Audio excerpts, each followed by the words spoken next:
a big match first of all. Juu si Tanzania sio rahisi, juu ukiona mabao zao pia zenye walifunga Angola. They are good team.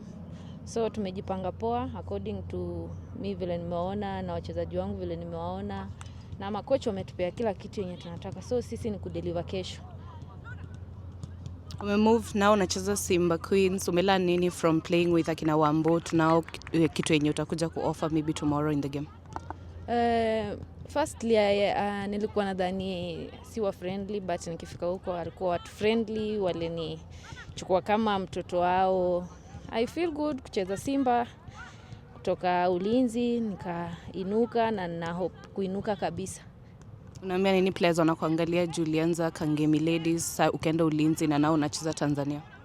Okay, kitu naweza sema kuna wachezaji wengi wana coming up but wana focus sana na kuanza na big teams. Mimi kitu naweza advise, I think kama wanaweza pata playing time ujijenge vile mimi nilijijenga nikiwa Kangemi Ladies.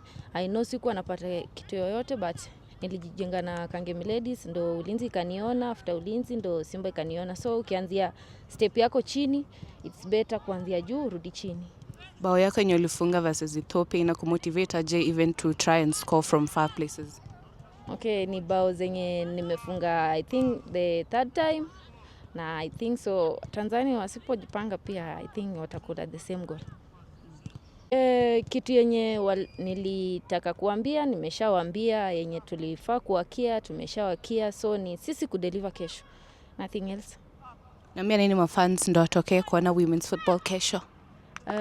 Mimi kitu naweza ambia mafans watokee wengi kama last walitupea motivation, juu kama si hao tungeweza, juu mafans pia unajua ni mtu wa 12.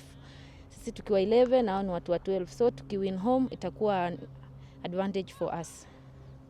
For my side, JKT, most of their first 11 is not here. I think wamebaki kule, wachache ndo wako huku. So kitu yenye tunaweza fanya, mimi nishawaambia kitu tunaweza fanya to win. So kocha akawakia, wachezaji wako ready. So ni sisi tu kudeliver, I think so. Thank you.